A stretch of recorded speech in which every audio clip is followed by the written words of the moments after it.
Hey, what's going on? Coach Chris with the Strong by Design podcast. Thank you so much for listening today. I am very pleased to have a new friend of ours here at Criticalbench by the name of Danny, and it's Vega, right? Yep. Vega. Yes, sir. That's it. And by the name, it's Danny, but it's Daniel, and he gave me this great story. I'm sure you can probably make sure the camera can see this awesome lion tattoo. I think you can see that over there, right? Pretty awesome tat. I like that. I got a much small. I'm not gonna show my arms because his arms are better than mine. So I'm gonna stay covered up. I have a much smaller cool tattoo on my arm, but I'll let him be the cool tattoo guy. So Danny is known. I mean, as like you're like Keto Danny. Like everybody who knows you for the ketogenic diet that you've been on now for over 2 years. Yep. And that's primarily what I want to talk about with you, obviously, today. Yeah. But you have a really interesting background. Having a phone conversation with you a few weeks back and learned a lot about you in that call. But I wanted you to just maybe describe like a brief bio of yourself. Yeah. So, I was an athlete my whole life. I ran track, played football in high school. I was the leading rusher in Dade County. I have to say that because everybody knows Miami-Dade is big. I was 1,800 yards in 1816 in like 9 games. We lost that 10th game because of a hurricane. And this is when? What year? 98 football season, so 1998. Wow, dude. The guy behind me was Torrey Cox, who was at Northwestern, and he played somewhere too, but he was like 500 yards behind me. He was like 1,300 yards. And I was getting recruited, by by good-sized schools, UCF, Naval Academy, Rice, Missouri, and my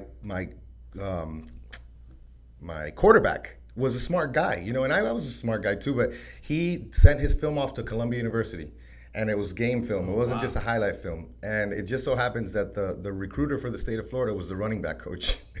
Really? So the running back coach, he calls him up and he's like, "Who's this running back?" He's like, "I need his number." So he calls me up. I'm like, I remember this. I'm like in my backyard studying for midterms with my best friend. And he calls me. He's like, "Danny Vega, this is Isaac Collins from Columbia Football." He's like, "We're having an information session in your area next week. We'd love you to come." And I'm thinking, look, my dad dropped out of high school. My mom, didn't go to college. And I'm this Cuban kid from Miami. I don't know what Columbia University is. I'm thinking DC, like, District of Columbia.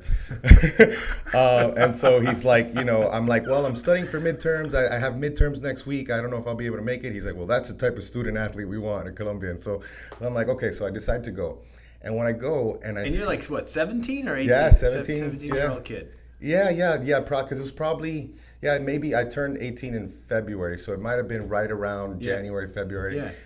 And so he tells me that, and then I see this film that they play for us. And by the way, the guy who ended up being my roommate was a quarterback from a rival school, and we lit each other up. Like, he had 300-something yards. I had like 200-something yards in that game. We ended up beating him only because he spiked the ball on a 4th down. He thought he was... Oh, no. Yeah, he thought it was 3rd down, and he was trying to kill the clock, and he was trying to come back.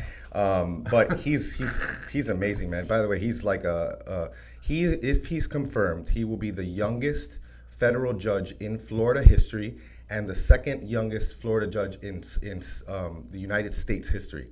So he went with me to Columbia, played football, played baseball, went to Yale Law, did all this big stuff.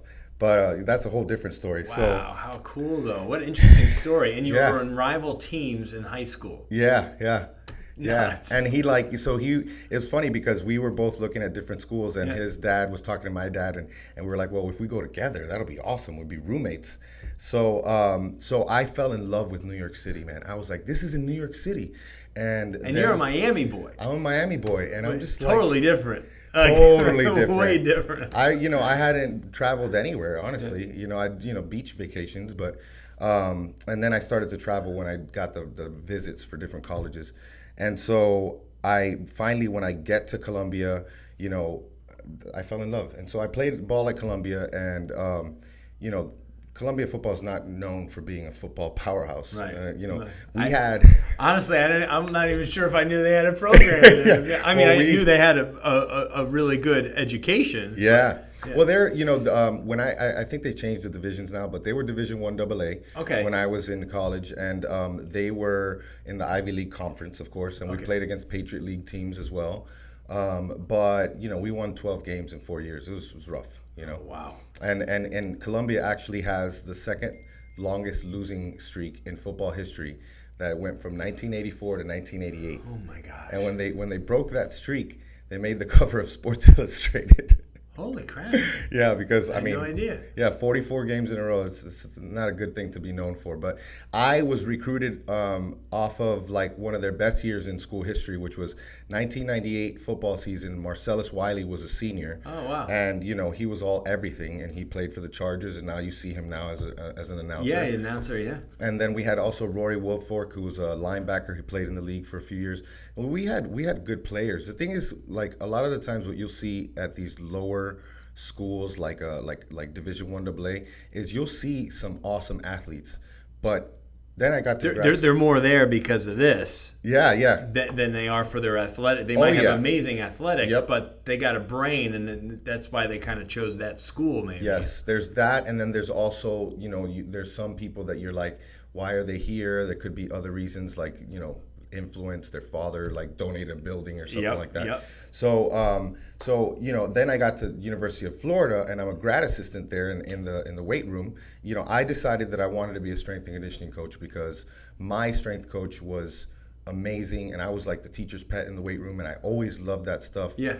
And he he left us after my sophomore year, and I was like, I always kept in touch with him, and he went to UNC to be the head strength coach for UNC basketball. Huh.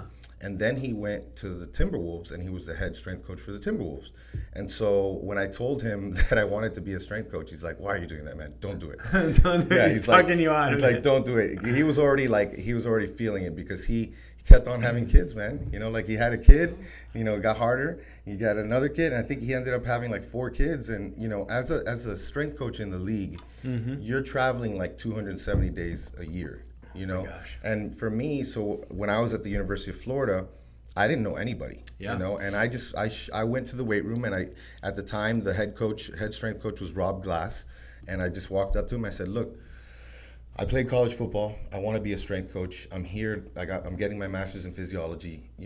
I'll do anything. Just let me be a fly on the wall. Yeah, so let me be an assistant who's just like anything. Picking up towels. I told him I'll clean. I'll clean the mirrors. I'll clean the floors. And he said yes. And I was really excited about that. And then a month later, he gets fired because Urban Meyer comes in and he brings Coach Mariotti, who is in history of strength and conditioning coaches. This guy, at 35 years old, was the head strength coach for the Bearcats. Like, he was, for you to be a D1 head strength and conditioning coach at 35 years old, that's like a big deal, to me. And so he had been doing it for, at the time, already like 10, 11 years as a head strength coach. And I was terrified that I was going to get let go. Yeah. So I tell this story. I don't think I've told this story in a podcast, but I tell this story because he walks in and he sees like all the interns that are there, and I guess he's deciding if he's going to keep them or not. And so he talks to me and he's like, what's your name? And I'm like, Danny. He's like, do you go by Danny or Daniel? I said, I go by Danny. He called me Daniel for the first like 5 months. That's great. I love that. When they purposely select, just like, okay, people call you Danny, but I'm going to call you whatever the hell I want to call you. But you know what though? Like and I'm telling you, man, I really did have to do everything. Like, one of the nastiest things I had to do was sit on the back of a lineman while he was doing donkey calf raises.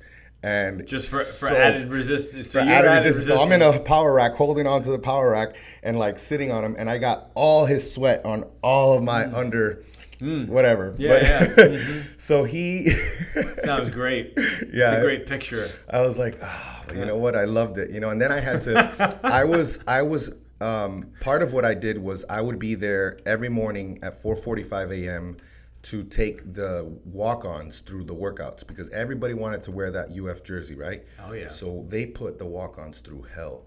And it was like, it was mental, it was physical, and like the swamp at 5 a.m. with the sun down and there's no sun, it's still the swamp. It is like you're dripped in sweat. It's so muggy and just it was. But they put these kids, and then they would take them through these terrible workouts, and then they would time their 40s, and then they would do all these things. Oh my gosh! So all these, like, if it's me, I'm just like, this is not the right environment. Like you're thinking in your mind, they're not going to be an optimal form here to get a good 40 time. Like, but you know what? The kids that survived, they ended up contributing, man. They ended up being on special teams. Like, some of these kids ended up making big plays later on in later years. And they're probably some of the toughest kids on the team, even though maybe they're not the most gifted or the best talents. Exactly. Just like what they had to endure. Yeah, man. Yeah, and once you're on that team, it's like anything, man. It's like a fraternity. Like you're brothers, So you're there. So you're at UF, and you're there. How long are you there for? So I was there from 2004 to 2006. So here's where the plot thickens. So in August, after 8 months of being in the football weight room, Coach Mariotti comes to me. He says, "Listen, there's a spot opening up in the basketball facility." He's like, "You'll get paid. You'll be able to design programs for men's and women's golf, men's and women's tennis, but you can't be here. You're gonna have to be there. If you get the job, you can't come back here." And I had already started to think that my coaching style was probably, and I never thought this, I thought I was, as a football player, football. But my coaching style is much more like, okay, this is what we're doing and this is why we're doing it. And a basketball player, as I came to notice later, helping out with the basketball, was, they're the type of people that they'll ask you why we're doing it. It's a little bit different culture. Football, we're just animals, it's screaming. There's AC/DC on all the time. Yeah, big, strong bodies that love to lots of testosterone. Go 100 miles an hour. Yeah, basketball, there was functional stuff. There was all this stuff. We did have like Matt Herring, who was a strength coach for basketball, who was like my mentor. He did have something that I ended up taking with me when I became a strength coach, and it was called the midnight. It was jailbreak workout. And it was like this workout. That was the day that I knew that we were going to do well in basketball, because we went through the schedule in like August, and we looked at it and we're like, we're not even going to win 20 games this year, But we had all these guys that were just committed. And so I was in charge of taking Joakim Noah through the workout. He vomited like 5 minutes into the workout, went right back into it, starts doing dips, vomits again, keeps going. And so long story short, 2 years at UF, perfect timing. We win the first national championship. Coach Grant, the assistant head coach, gets offered the job at VCU. I'm going to graduate now. So he's asking Matt who he should, bring on. Oh my gosh. So Matt's like, take Danny.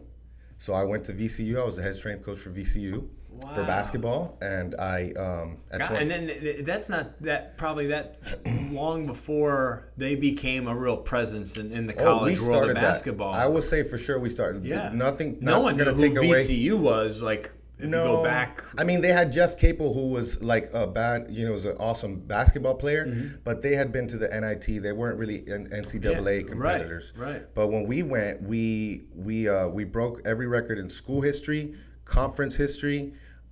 We beat Duke in the tournament, which hadn't been done since 84, 85. Wow. And of course, we had our conference ring and everything. And they wrote an article on my training methods in the Richmond Times-Dispatch. And, we just rewrote everything at VCU. And then, of course, Coach Shaka took him to the Final Four. Yeah. But he had which wasn't even that long ago now. What? Yeah, it's 5 years? Yeah, probably like 5 or 6 years, because I was there 06, 07 till the trailing into 07. Yeah. So I got out of strength and conditioning after like about a year and a half, because I was starting to think about, I wasn't making that much money, and my parents had already freaked out that I wanted to be a strength coach in the first place. Yeah, they're like, what are you doing with this education that you have? Yeah, they're like, imagine, I told you my dad's background, and they're like, wait, you went to Columbia and you want to be a coach. Right. So I'm like, listen, I can put on a suit, I can do anything if I want to. I have that education. Let me just pursue this, And I did, and I don't regret it one bit. I got out in at the end of 07, and I started to do personal training just to pay the bills while I tried to get like a pharmaceutical rep job. That's what I wanted to do. So I was like, got into pharma sales, did that for a few years, and did medical device. That's what I've been doing this whole time. And this whole time I'm competing in CrossFit. I'm finding different things to fulfill that gap that I lost with football. Mm-hmm. I got into powerlifting in 2013, and I should also back up because we're talking about keto too. So I did paleo starting in like 2011, and I really felt good with paleo. Just focusing on the quality of food, real food. My wife and I both did it. And then when I got into powerlifting, it's a whole different story. Yeah, it's like you're kind of encouraged to eat a pizza. Yeah, eat all the carbs. Eat all the carbs. So I eat all the carbs, and my wife, since she does everything with me, she ate all the carbs, and she doesn't do well with carbs at all. I can do good with anything. I'm very metabolically flexible, but I will say that I feel better with keto. But I did the carbs, and I did powerlifting, and I felt great. And then fast forward to 2016. I'm like beat up from powerlifting. I have to pull out of my last meet because I got my MRI back and I have a torn meniscus. And so I decided to do like a 3 to 4 month bodybuilding style cut. I had never done a cut like that. So I did it. And then towards the end of it, I start to because you get those cheat days. And so I got like a cheat day a week, and I started to binge really bad, like on the cheat days. And so my friend Trevor was telling me, every day at Powerhouse, he's like, hey man, you need to do keto. Check out keto. Try keto. Look at these recipes. Look at all this stuff. It's awesome. You can eat bacon. And I was like, you're crazy, man. And then Mark Bell had his like war on carbs in 2014. I'm like, this guy's out of his mind, And so I decided to try it June 12th, 2016, and it changed everything. When I did keto, I felt my mental acuity. I remember we were in a 2-story house, and I would walk down the stairs, and every morning it was like an hour-long process to kind of get my joints lubed up and feeling good. Yeah. And after a few days, I was already feeling like 10 years younger. Like everything was feeling better. Kidding.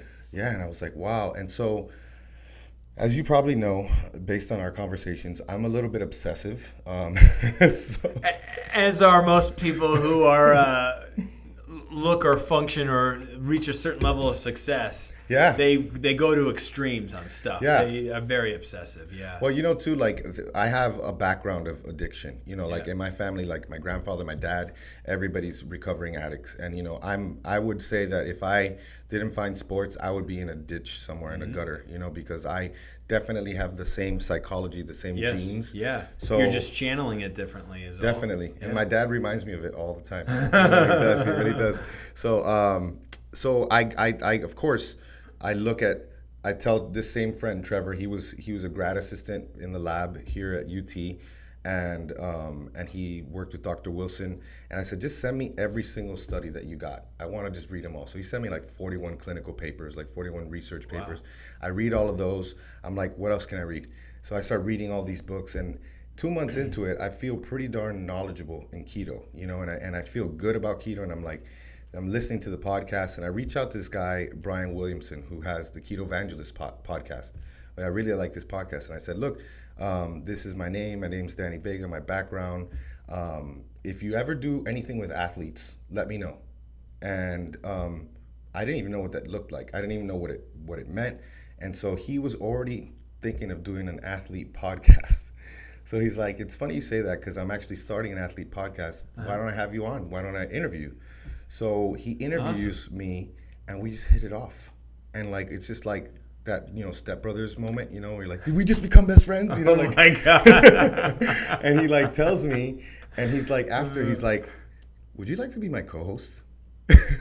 Interesting. Yeah, so he tells me. So this is the same. This is and Brian is Brian. Yeah, this is the one, the Brian that you've mentioned a handful of times already. I didn't even put that together. Okay. Yeah, man. Yeah, so he he tells me that, and so we've been in August of 2016, mind you. It was June 2016 I started. August 2016, right around that point was when we started doing the Ketogenic Athlete podcast, and I've been doing it for the last 2 years. And so now, what have I done? I mean, I compete in rowing. I haven't done much rowing lately but I do have, I got to check. I had 3 state records, and I was in the top 10 nationally for 3 events. So the 500 meter, the 100-meter sprint, and the 1 minute for distance. Wow. So there's always This some is single man. This is just on the Concept 2 rower, the indoor rowing. Like interesting. Yeah. I don't know if I knew, because I'm familiar with stuff like the dragon boat races. Oh, and yeah. all I've actually competed in some of that stuff too. Nice. Just fun amateur stuff. Through some of anybody could do this. Anybody can do this. Yeah. How interesting. Yeah. So we have a water rower here. We have Nice. but most people are probably familiar with the air, the air concept too, like 2. you said. Yeah. And I didn't realize that they have like these events or these dude. like records for like Well, all these sprints guys, and imagine all these rowers that are like, they get out of rowing, Yeah. they go into indoor rowing, and they win all types of stuff, and they get sponsorships. It's not like, How crazy. it's not going to be any poorer of a sport than Right. powerlifting. Right. Like well, that's true. Yeah. In powerlifting, you're not. You're not gonna It's make like, I any money. won. What do you get? A trophy and some recognition. A Snickers, and, maybe? And and I think I got a gift certificate to Denny's. Dude, they gave gift certificates to like Denny's and stuff all the time. That's what they do. Yeah, It's not big. Because I remember, God, if you go back enough years, when Criticalbench was only like 5-6 years old, Mike was being asked a lot to be a sponsor for powerlifting meets all the time. Yep. Some he would, some he'd say, sorry, can't do it, but some he would do it. And then he would like call me up, because we've been buddies for a long time, and be like, hey, there's one in Orlando, this is long before I ever worked for Criticalbench, but he'd be like, come with me, you can, we'll spot and stuff and be part of like the event, because I'm sponsoring it, And so we go and be around all the lifters and stuff and have a good time. And I remember asking him, because I didn't know what the heck was going on. And I'm like, well, what do these guys like win? And it's like, I don't even know if there's like really they win anything other than like they get their name in a magazine probably. There's some big meets now. There's some big ones that you could get thousands of dollars. There's a lot of different. There's like lots of feds. USAPL and this USPA federation, and APF and there's so many. Redemption, RPS, all these. Yeah, there's lots of them. I competed in like 3 or 4 different ones. I think USPA is awesome. RPS, I did an APF meet. I did an APF meet, and APF Raw kind of bugs me because you can't even wear knee sleeves, and that just I just felt naked, Especially if you're used to wearing a belt or a certain I could wear a belt, but you couldn't wear not even knee sleeves. Okay, but not even knee sleeve. Or like what like an elbow sleeve. No elbow sleeve if and you no were knee sleeve. benching. Yeah. Interesting. So I mean, different gear. Yeah. You can choose what fed you compete in. Yeah. So I did that, and ever since, man, honestly, the keto thing, it really has opened up my mind to so many different things, because it's the first time that I've always been obsessed with nutrition and performance, but this is like, it's health, and now it's like, hey, Danny, thank you so much. My mom, I had a guy made me cry at KetoCon. There's a conference. KetoCon. Sounds cool, right? Yeah, it's awesome. This is the second year in a row that we did KetoCon. I spoke at Where was that held? Austin. Interesting. Yeah. Okay. And so I've spoken both years, and I had a guy come up to me, and his mom with Alzheimer's for 8 years has shown improvement, and he came to thank me, and I just cried, because holy crap. This is bigger, like this stuff, and that's why like now we're so passionate about it. My wife and I are so passionate. We have like all of our social media stuff that is aimed at educating people on this stuff, not just from a performance standpoint, but we have other things that we're interested in, like how to do it with your family, which is super important, because people are getting healthy and then they're realizing, wait a second, my kid's obese, and then we're seeing also like that kids are getting strokes at 20, and kids are having all these type 2 diabetes as a young kid.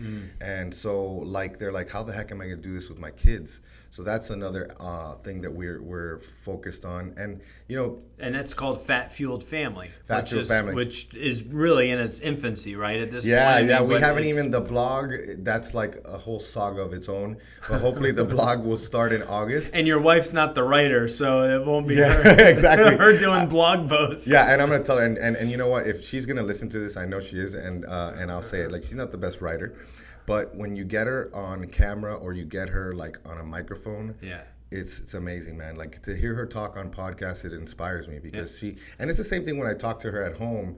Some of it I can't post because it's so hilariously, my wife is very, very upfront. She does not, there's no hair on her tongue, you know, and that's why I love my wife, you know. I'm just like, you're insane. Actually, the first thing when I met my wife, the first thing I thought to myself was, she's crazy. I love it. Like, I don't know why I thought she's crazy. I love it. So she's my type of crazy, man. And that's so great. And you guys, you were sharing, obviously, before we started, that you guys were like best friends for several years before you committed to each other, which is pretty awesome. Yep. So that's obviously is just that much cooler, like for in a marriage to like you were like just best buds and know everything about each other, and then you're like, hey, let's just get together and seal the deal here. And we were like, and honestly, we felt like we were gonna be so nervous because we didn't know what to do. Like we felt like we were gonna see each other on the night of our first date, and we were just gonna like fall as we saw because we were just gonna be like idiots. And then it ended up being, man, the way I describe it when I first got with her to my parents, because like, you're with Maura? Really? You guys are friends? What? And I was like, look, it's like having the comfort of your best friend with like the butterflies of a new relationship, you know, and that's just how it's been, you know. And now you guys have two beautiful children, and so this is one thing that I've thought about since like you mentioned it to me, over the phone. You said, okay, so you're keto now for 2 years. Is your wife's pretty much? Oh yeah, my hardcore wife's like keto, carnivore. My wife, total carnivore. She can't really eat much of like anything that's plant based because it messes her up. Crazy, but your kids are keto. Yeah. Now explain this to me. So like when you're keto, and there's different like there's lots of iterations. Right. Yeah.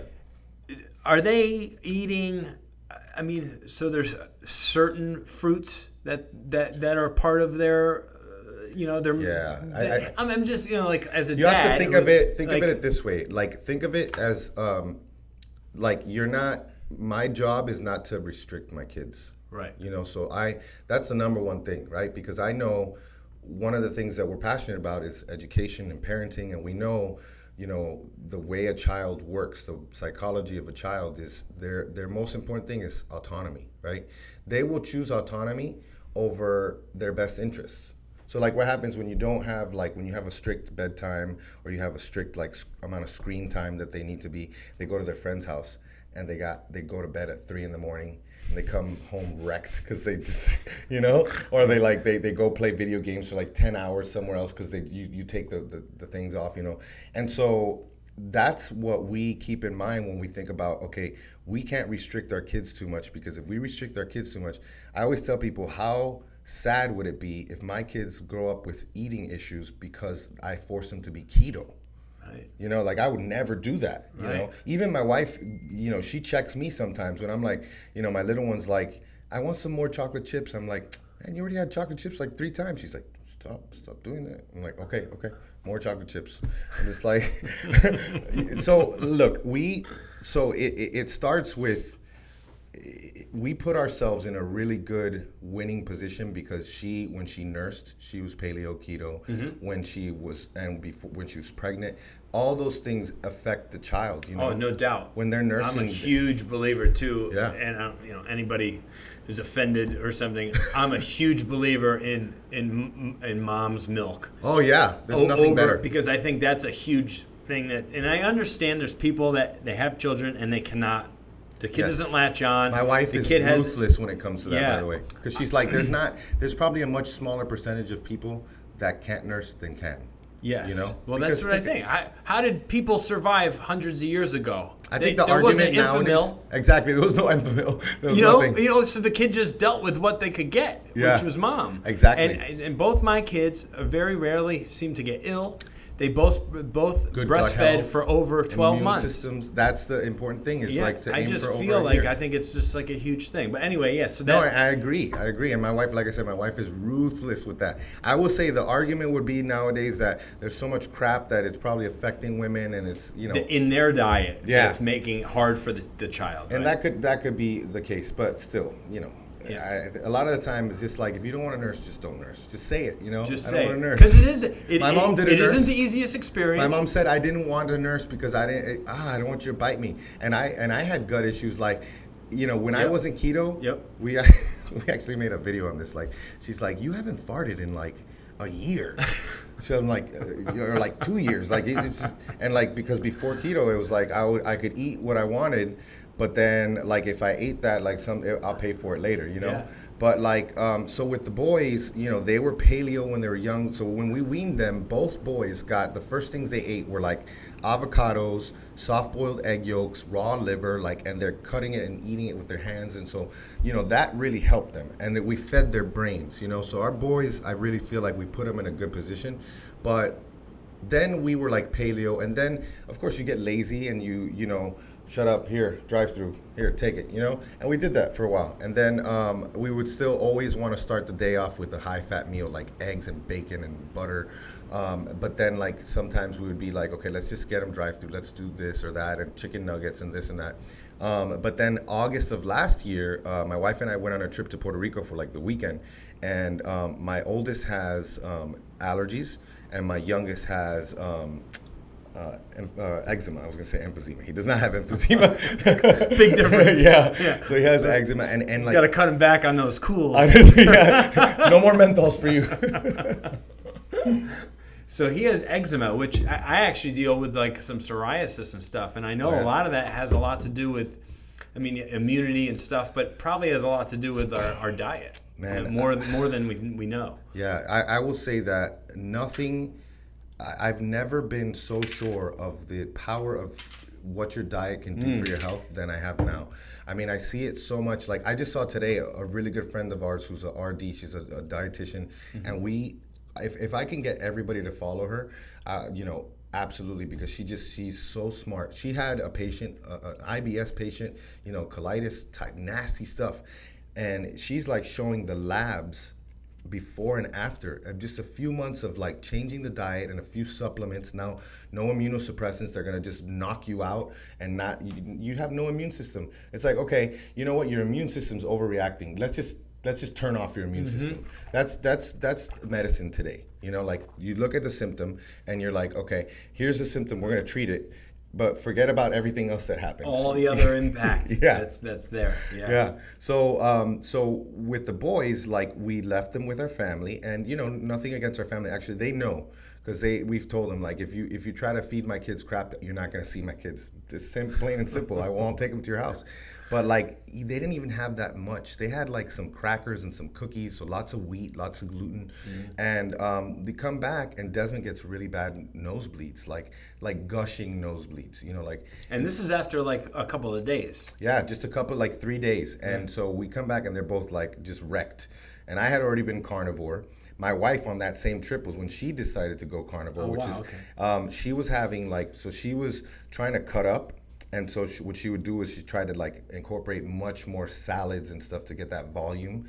And she would get these nasty bloating, gut issues, and just all this stuff. And she was like, she'd wake up in the middle of the night to vomit. Like, and she did it like several times too. Like, I would wake up and I would kind of see her like she's vomiting. I'm like, what the heck? And so she's like, you know what? And I started telling her about all the stuff, like the doctors that I was following that were advocating for this, you know, eating meat, this crazy, like, how is it that everything that my wife do and I do is just so absurd? Like, we're just like these crazy libertarian homeschooling, you know, like, now we're keto, that's not crazy enough, let's go carnivore, you know? Just full out tiger. Yeah, that's just like, we're just so out there. And so she decides to cut the veggies just that weekend. And so we're just eating burgers and steaks and seafood, and she loses like 3 pounds, and she feels amazing. And so we come back, and the boys are wrecked. You know, like my Dean is all broken out with the eczema, and then Des is like bleeding. And so I'm known in the keto community for like doing like these self-experimentation things. So my wife is like, hey, Desmond, would you want to do like a 3-day all meat experiment? And he's all for it. Not only and because he's how old at this point? 7. So he's all in. 7 years old. He's like, you know, sure, Desmond is like, he's an angel, man. And he's like, I have to be careful with him because he wants to please us. So you got to like comb through like what's real and what's not real, you know? But, you know, sometimes it helps. So him and Dean both, they were just eating meat for 3 days, and they both both did awesome. And then like we're like, well, do you want to keep doing this? We could keep doing keto. And so we transitioned the boys to keto. And like the main thing that you got to do, it's very simple. It's not about restricting. It's you get the crap out of the house. And if you're in a public place, the way we do anything with the boys, if they want to buy themselves something, they got to make some money. You know, like I went through that first meltdown at 3 years old at a Disney World when Desmond realized that at the end of every ride was a gift shop. And we're not going to buy you no gifts. We're just not about stuff. No, right. I'd rather do food and experiences and traveling. You know, I don't want to raise a spoiled and all kid. this crap that becomes forgotten in 3 days anyway. And it's you know like, what? You're They not get even gonna all care about that. They're not gonna, and they have so many options that they don't even play with them. Yeah. And right. they don't. Right. It's like, here's another toy, throw it in the pile. You know. Right. So he had a meltdown at 3 at the park, and we just sat on the bench and just, I know it sucks. You're not gonna get that. And you know what? Let's find a way that this never happens again. And that was when he started working for stuff. And like, for instance, he started a dream catcher company, made like $200 selling dream catchers that he would take sticks from like the YMCA when we would go to YMCA, and he would make these dream catchers, make them himself, and paint them and send them to people. And so when we're out, if they want to buy themselves junk, they can. What ends up happening is they don't, you know. And we also would do like give them some autonomy. So we would say, okay, here. We did it with Desmond because Dean was really young when Desmond started, you know. So we would say, here's $10. Spend it however you want. So Desmond, you know, you would think he's gonna look for the candy aisle, and he didn't. You know, he would buy some interesting things. Like he would buy some fruit, he would buy like some chocolate bar, like a dark chocolate bar or something. And he would buy, one time he bought kefir. He didn't even know what kefir was. He bought himself kefir. He loved it. And so like, I think that some things happen when you give a kid autonomy and you give them some power. They feel like they feel responsible. Sure. So they're gonna make a good choice. Right, you know? right. And they feel like you're trusting their judgment. Yeah. So like, I better not get this wrong because maybe it'll get taken away. You know. Right. And so like, it's like I want to enjoy myself, but maybe I don't. Maybe I don't go nuts. You know. And so that's kind of how we do everything with them. Like we don't have. It's weird. We don't have bedtimes in our house. But it's because we don't, if they went to school and they had to be up at a certain time, then we would. But since we are kind of like, we homeschool, so we don't have bedtimes. That's one example of like how that whole philosophy works. And think about it, no bedtimes. When are they gonna go to bed? They go to sleep, they self-regulate. Some nights, very rarely, if ever, they stay up later. You know, we also go to bed super early. So we go to bed like at 9:30 at night, right. You know, because I'm up at 4. Yeah. My wife tries to get up like around 5 to do the devotional with me in the morning. Sometimes it works, sometimes it doesn't. You know, because she's different in the morning. I'm like a morning person. But, you know, they're just kind of like, they like us. You know, sometimes we stay up late, you know, and they'll do that too, but very rarely. So it's been interesting to see like how that freedom works out in the real world. But it's worked out, so you're really not, you and your wife obviously have chosen this path, and but you've allowed your kids to pretty much choose it themselves. So and we have lots of conversations too, like we educate them. So they know when we, you know, what do you think that's gonna do? Like Desmond's like, so Desmond had, here's an example, like 5 months ago, we were in Miami. That's where we grew up. And there was a birthday party, and Desmond had the pizza and the cotton candy. When you eat well all the time, stuff tears you up. I knew it was gonna happen, man. Like 30 minutes later he was doubled over and he was crying, and I was like with the phone, I was like took pictures of it, and I just was like I just for later to show him. And so he's like, I wish I never ate it. I wish I never. And I was like, no, don't say that.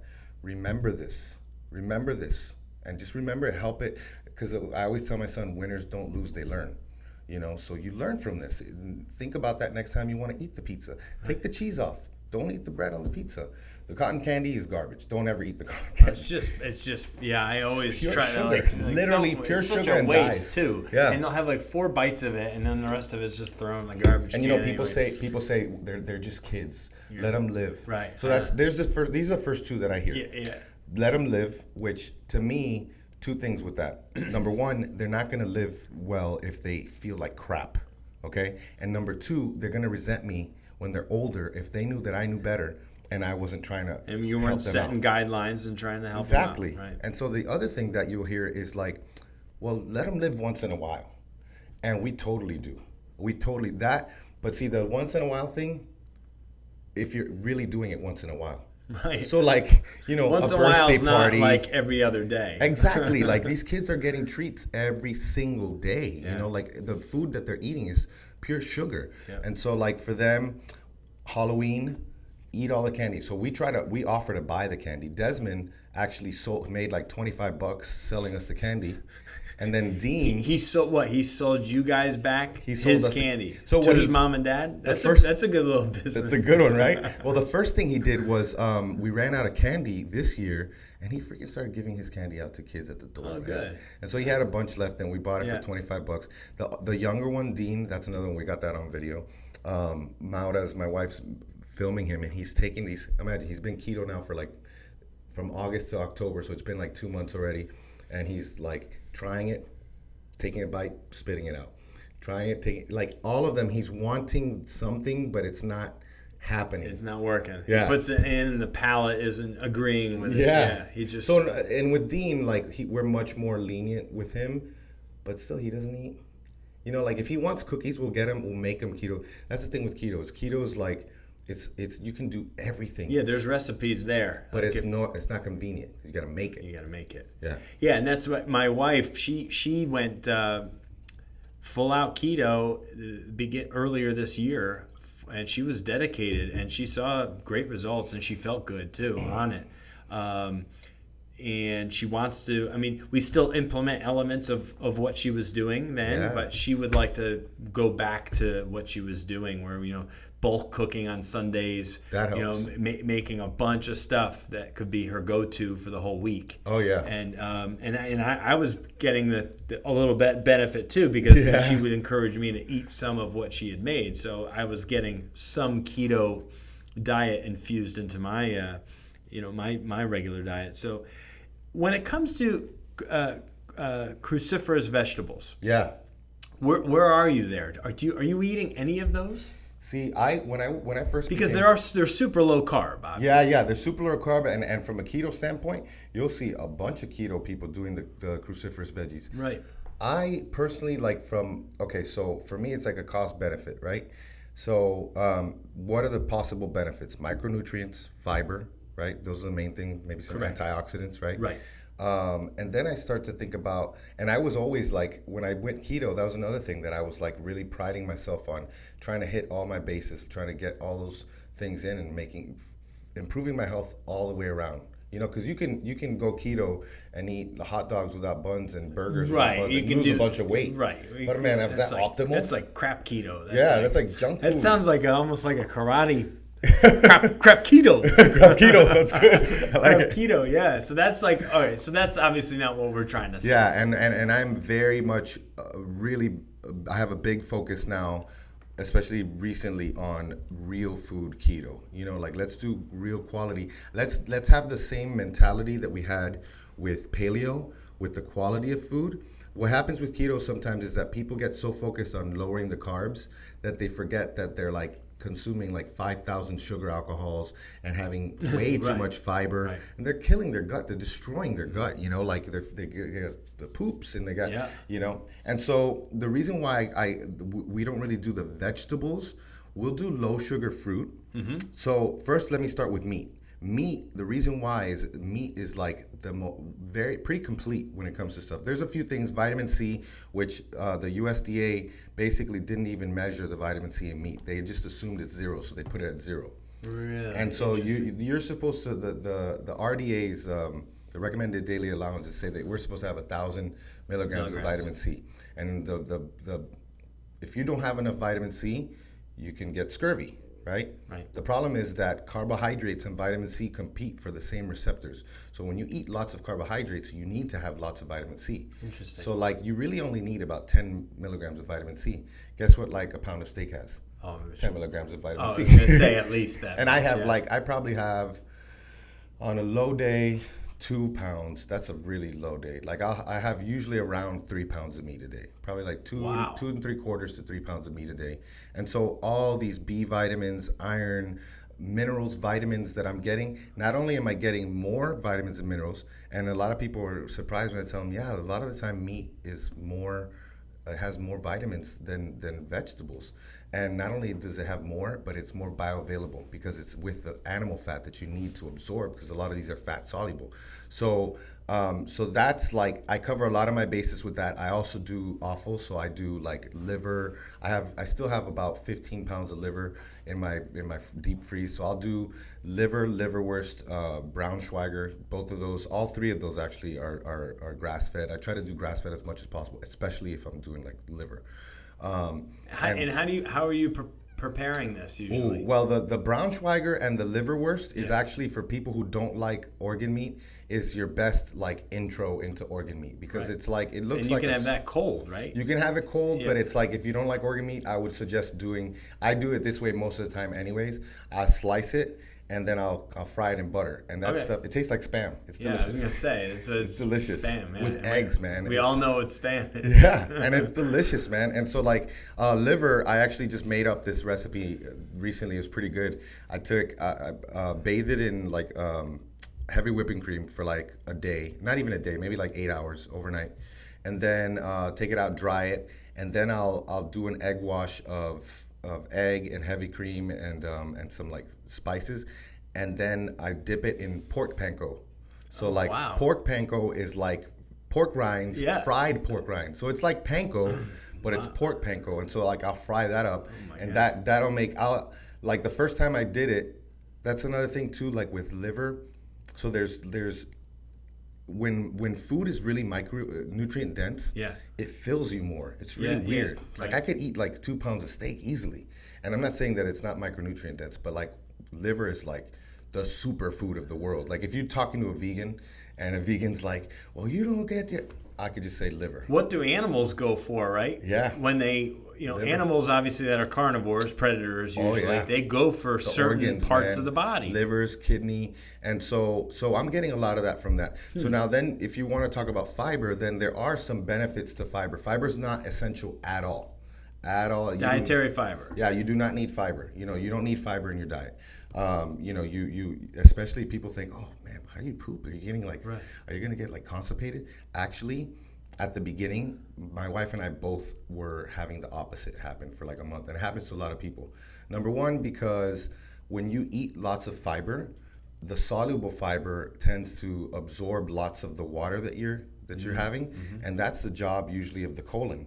So the colon kind of gets like, the large intestine kind of gets lazy when you're eating fiber, and so you remove that fiber from the diet, and you got to get your colon back in shape. So that water's going right through. Gotcha. You know what I'm saying?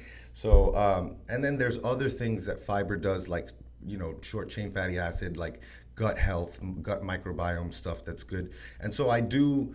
For a while, I was like, who cares, But now I have like an avocado a day. In my little keto muscle bowl that I told you about. And I like fruits. Vegetables are a little bit different, because vegetables, they don't want to be eaten. They're like an animal. They don't have a bark. They don't have a bite. What they do have to defend them from like little insects and little critters is biological warfare. So they attack with biological warfare. So they have these things that are basically anti-nutrients that they attack the lining of our gut. They inhibit the absorption of a lot of these nutrients. And so if I'm going to eat vegetables, I'm going to cook them for sure. Cook them as much as possible. Broccoli, I wouldn't really do. Kale, anything that tastes bitter. Think about it, like we've kind of like adapted to these tastes. We're like, oh, it's that nice. But there's a reason why it's bitter. Why do you think fruit is sweet? Fruit is sweet because the fruit wants you to eat it, because in the real world, before all the garbage cans and stuff, like we ate the fruit, we pooped out the seeds, and we protected that mother apple's baby, and we spread it somewhere else. So these vegetables are trying to protect their young, which is like the seeds and the nuts and a lot of this stuff. So for me, it's like the benefits don't really outweigh the risks, and like if you like vegetables, eat them. And a lot of us can handle more than others. There's a lot of people that do the carnivore thing because they have to. I'm not one of those people. I'm just like, oh, I don't have to eat vegetables. It's kind of awesome. So I do like avocados. I do like low sugar fruit like zucchini and cucumbers. Like we just got a mandolin, those mandolin things that you can like kind of take like cabbage and like slice it up. So you can do julienne too, like with cucumbers and stuff. Berries are awesome, but for the most part, super high in antioxidants and stuff like berries in particular. Yeah. So the kids and the kids will eat vegetables. Oh, here's a funny thing. My wife is at Sprouts the other day, and she's like, she's like, you want to know how to get kids to eat vegetables? I was like, how? She's like, don't give them vegetables, because Dean sees the rainbow carrots, and they're all these different colors. He's like, ooh, vegetables. So we got rainbow carrots. So I had some rainbow carrots today, But like Desmond, if we're out, he's gonna get asparagus with butter. Desmond, when we were paleo, he used to crush sweet potatoes all the time. So now they're keto so often that when we go to like Fresh Kitchen, you guys don't have one here. There's one in St. Pete. Fresh Kitchen. Really good. It's like one of these for people who aren't local. Yeah. It's like one of these places that has really good ingredients. You make a bowl. You pick a meat. You pick like veggies and stuff, and you mix it all up together, and it's delicious. So when we go to Fresh Kitchen, they have sweet potatoes. And you're making it yourself. Well, they're making it for you. You're just it's kind of like a them. Subway. Yeah, okay. It's kind of like you work down the line, and you're just telling them what to put in it. Yeah, okay. and when we go there, that's cool. They're always going to get the sweet potato noodles, and they're always going to get the sliced sweet potatoes. I know it. Right. And Desmond's going to get the barbecue chicken because it's like that sweet sugar in the barbecue sauce. Right. And that for them is like a treat, but it's still good food. Right. So I think like the most important thing is like, I don't think parents should focus on trying to make their kids keto or whatever, but definitely removing sugar, sticking to real food, finding foods that their kids like, and really trying to simplify the menu. Like we only eat on average 10 different types of meals. If you look at your actual menu, you go to that one place every day that you're gonna go eat your lunch. You eat this pretty much like 2 or 3 different meals a week. Right. You're not like, here, tonight we're gonna have this. No, you're right. Everyone has their go-to spots. Yeah. Whether it's a once a week thing or just certain foods that they're picking up at the grocery store, and those are their staple food items. And eating leftovers or whatever else. But so we all kind of function that same way. It's funny because I can't help but think you're talking, and I'm thinking about my own, because our kids are almost identical ages. Yeah. And I'm just thinking about what would this look like? The good things that they're eating, and they relatively my kids have a good diet. Yeah. I mean, we don't give them crap. We definitely aren't pushing crap on them. Yeah. But there's absolutely, it stems from mommy and daddy. Yeah, that's the first thing we tell people is you gotta model the behavior. Yeah. You're not gonna be eating like, don't eat what I'm eating. Like, come on. They see, that's that whole saying that they do a lot more of what they see than what they're told. Yeah, if they're seeing us drinking water, they're gonna probably want water. Yeah. Versus like if we're down in Diet Cokes all day long, then they're gonna be into soda. It's funny because my kids, I like a Coke Zero every once in a while or something. I really don't. I don't drink it ever when I'm here at work. It's like a treat thing for like if I'm out at a dinner or if I'm going to the movies or something. Sometimes we do that. We say like, oh, let's cheat with some Diet Coke. Let's cheat with a Diet Coke, right? We joke, that's the same way, but we don't really we don't have it at the house. We drink water and we drink like, club soda or whatever, the LaCroix or LaCroix. It's just carbonated water, naturally flavored. There's nothing in it. So every once in a while, though, if I'm having like a Coke Zero or we're at like Chick-fil-A or something, right? Yeah. And my kid, they run out of their water, their milk, or whatever they're drinking, and they go and they make this face. Oh, that's good. My kids hate soda. Okay, good. But I thought you were gonna say because like for me, like when they try certain things, they're like, I want more of that. I want more of that. And that's why we don't get that much fruit, because then like all they want to eat is fruit. So we'll get the fruit for a week, and the fruit will be gone, and we're not gonna get any more fruit that week. We'll just wait till next week. So you're like pacing them a little bit. Yeah. Because then like it does like, it's not that fruit is bad. Fruit is awesome, but then if it's taking away from the main event, which is the meat, That's the main thing that's gonna make my kids. My 7-year-old wears 10-year-old kids' clothes. Like they're growing like weeds, you know. Yeah. But like, you know, they're gonna be picky. Every kid is picky. Our kids are picky. But like, if you don't be afraid. I'm trying to tell people who want, if they want to do this, is like, don't be afraid of. There's gonna be that struggle the first 3 days. It was 3 days for us. I remember, because I remember when she came home with the groceries, like on the third day, it was like, give me that. What is that? Turkey cheese? And they're crushing the turkey and cheese, you know? And so like, you know, don't be afraid that if they're gonna, some of them are gonna like, and it's just like the movie, The Magic Pill. It's on Netflix. I don't know if you've seen that.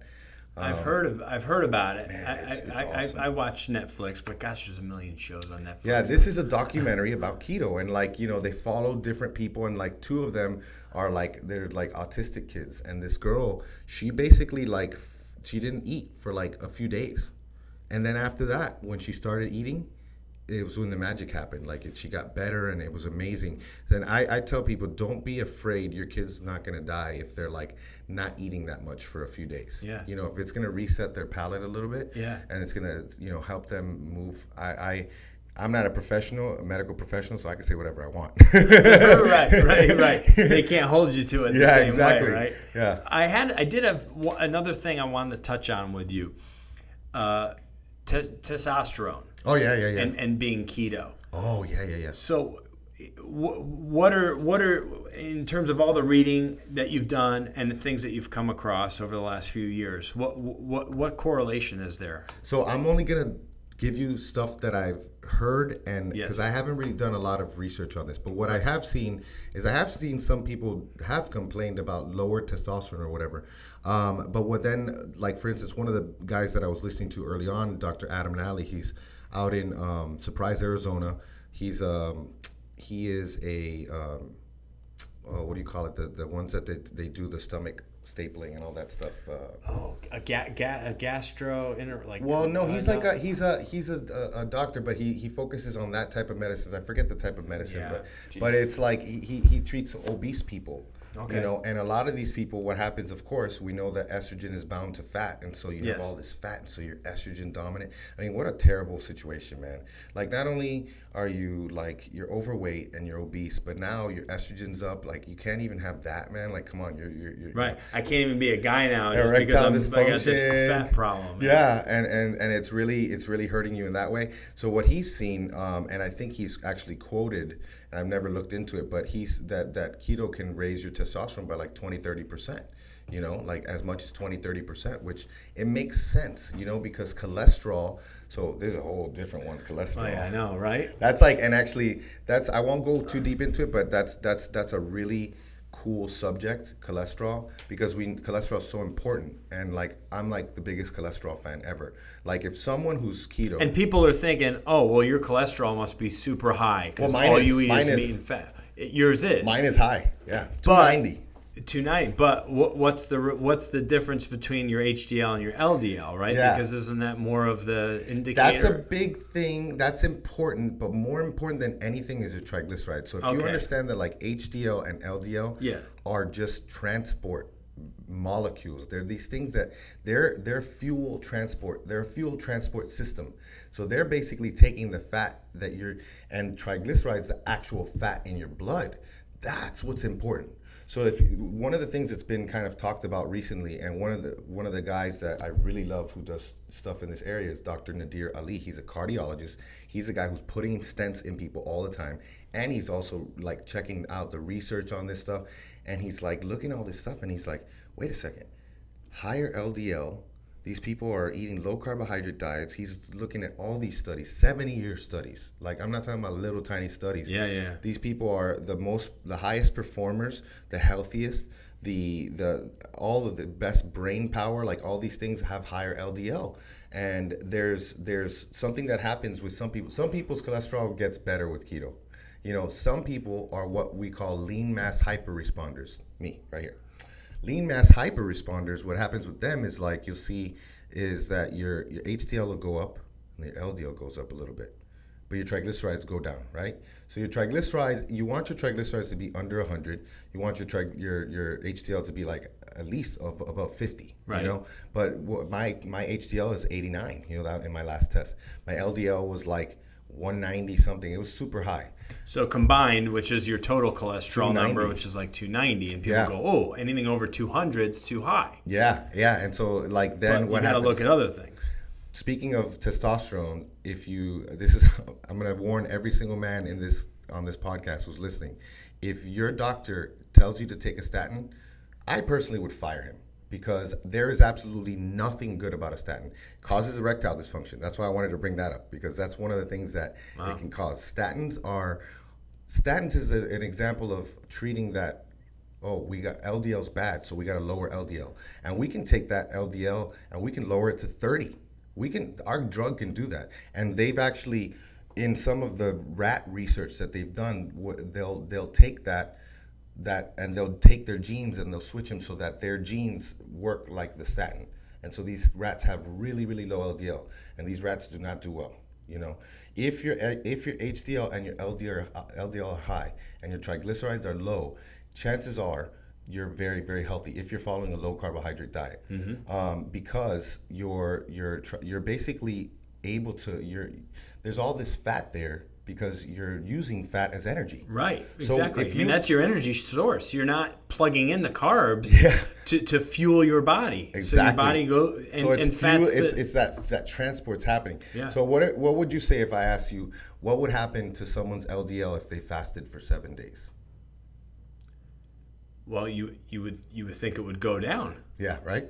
Right. These people, like, by 70% or something ridiculous. Like, there was a study that they did, like the 7-day fasting study, LDL skyrocketed. So there's like kind of like an inverse relationship between cholesterol numbers and the amount of fat you eat. One of the other good guys, he's an engineer. His name is Dave Feldman. And he's like schooling doctors on this, and doctors are saying, thank you for your work. This is amazing. He started to do like a low carb, high fat diet years ago, and he was like freaking out about his cholesterol numbers. He realizes this is me. This is what he's a lean mass hyper responder. And so he can tell you, like, if you have insurance issues, like, because they're telling you got to he can basically say, this is what you got to do. Here's the protocol to get your cholesterol down. And we'll do it and within 4 days, he'll be able to tell you how your cholesterol number would be. Because it's a snapshot in time of what the energy status in your body is.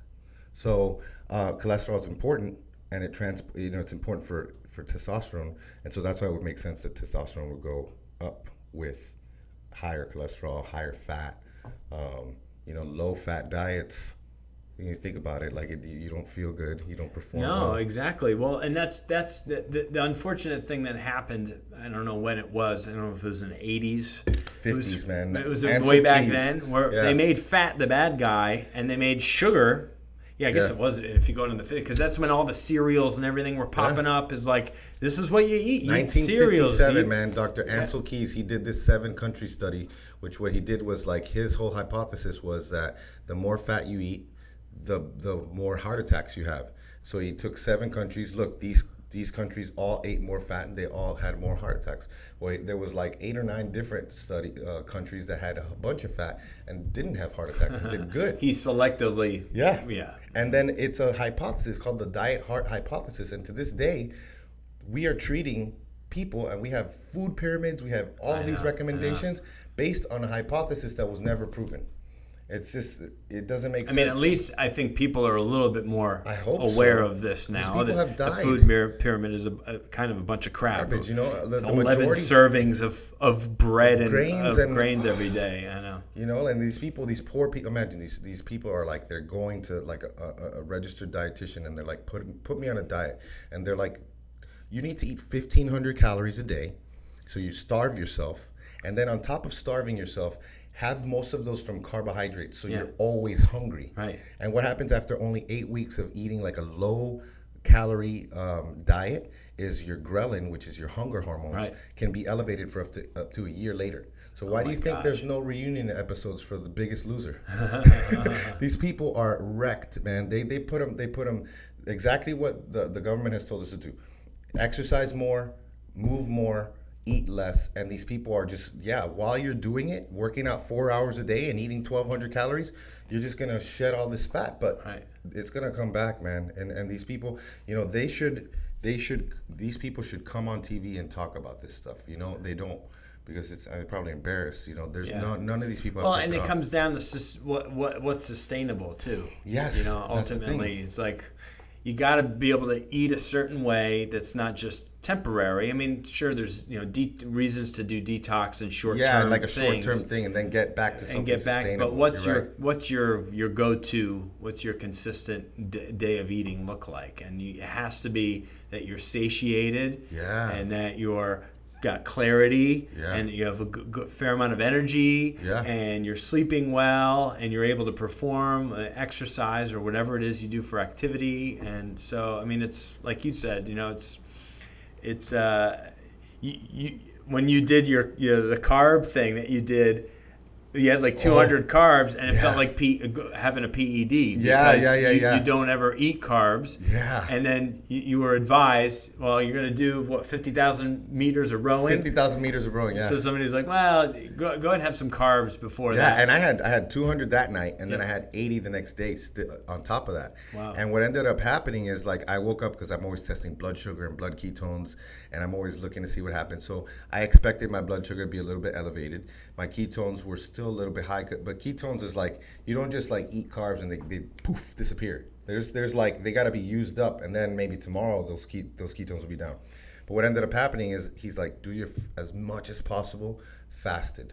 So you got those carbs in your system. What's going to happen is you're going to have like a dual fuel system going on. Only if you're fat adapted, not if you're not fat. If you're not fat adapted, it's the worst of both worlds. So what ended up happening, I ended up doing 37,000 meters without anything. And by the end of that 37,000 meters, my blood sugar was already like in the low 80s, and my ketones were like 2 point something. And then I had the 80 carbs. And then I waited a few hours, and I did the last 13,000 meters. That last 13,000 meters, by the end of that, my blood sugar was at 68 and my ketones were at 4.4. Now, let me tell people, they're probably thinking, man, wow, that's hypoglycemic. If you're ketogenic and you have low blood sugar, it's different. You don't have the symptoms because your blood sugar is naturally lower. So as ketones go up, blood sugar goes down. It's like an inverse relationship. And so what ended up happening is you're so insulin sensitive that your body was like carbs. The insulin was like, I know exactly what to do.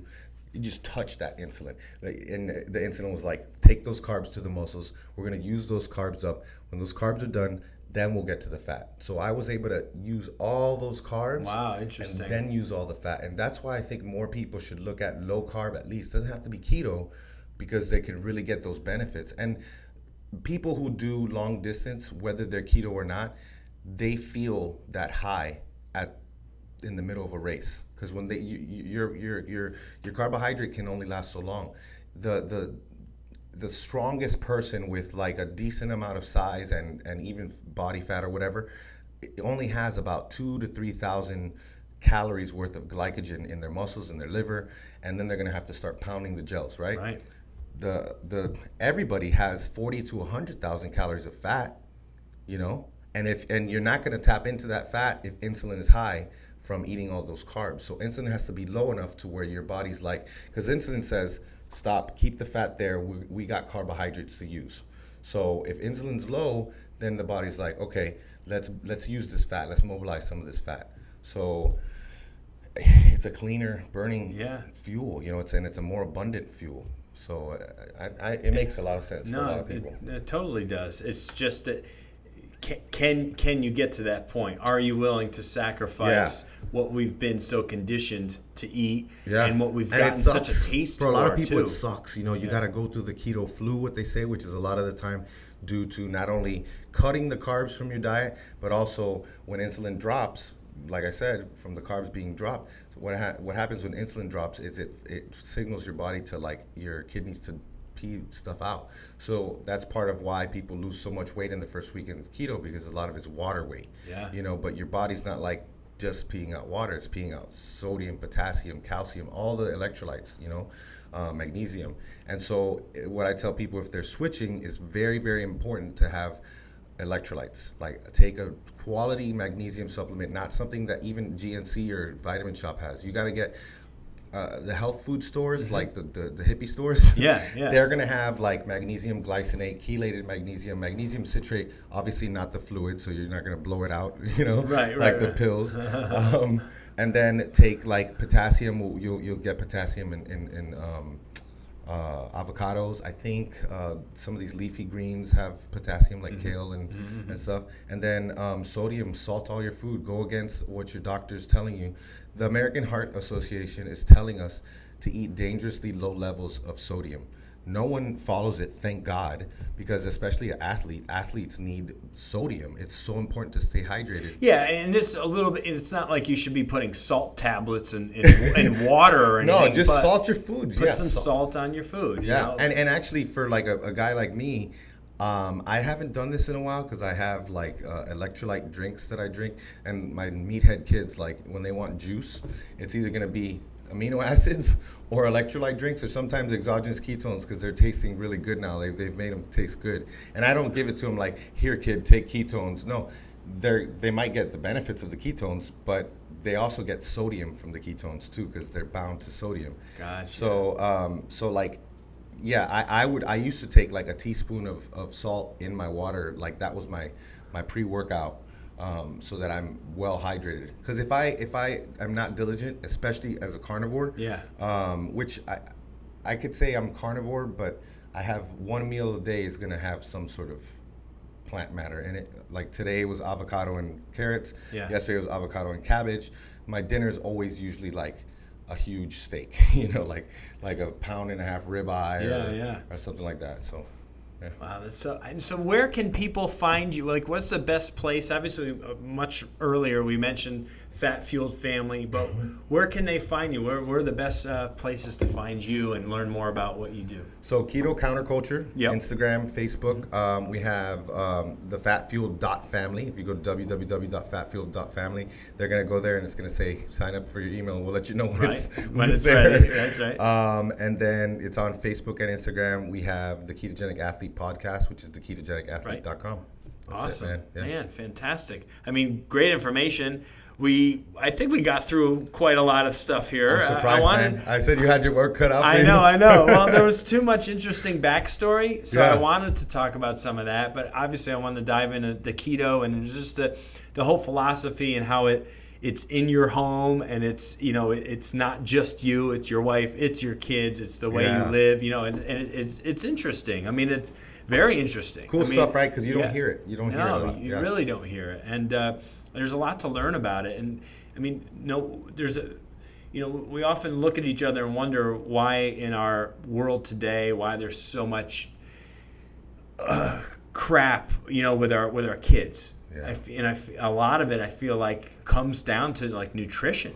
I mean, it's so much of a nutrition-based thing, and just like the way they act, and the mood, and their growth, and their illness, or the way they're just all these things are connected to what we're feeding them. Well, think about it this way: you give a kid all this sugar, and then you're like, sit down.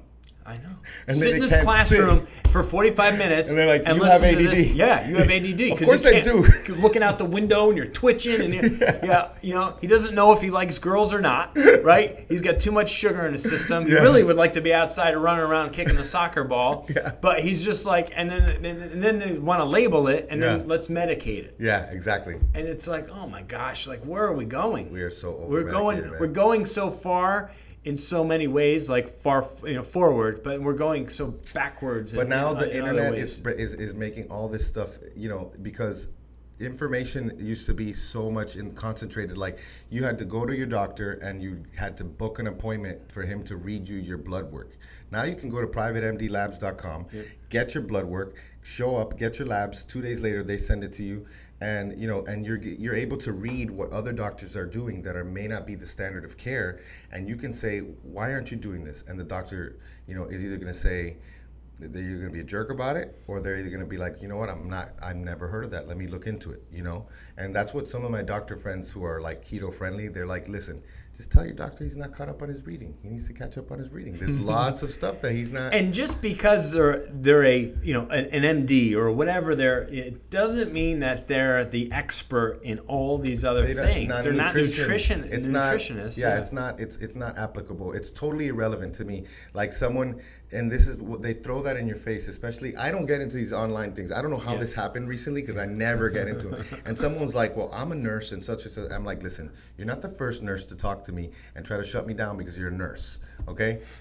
If you didn't get an RD or you didn't like study nutrition."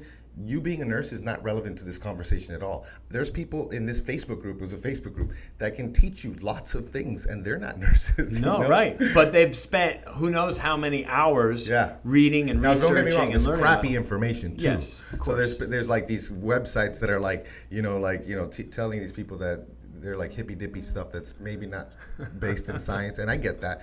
But at the same time, it's nice to have that democratization of information, So. No, that's fantastic. It's a crazy world we live in, and I guess we should just be happy that we're living in it. That's right, man. Wake up every day, and happy that we're free. Put 2 feet on the ground, and thank God for being here. Amen to that, man. Well, it's been a real pleasure. We'll have to have you back and talk. There's obviously a lot of different topics that we can cover with you and stuff. So man.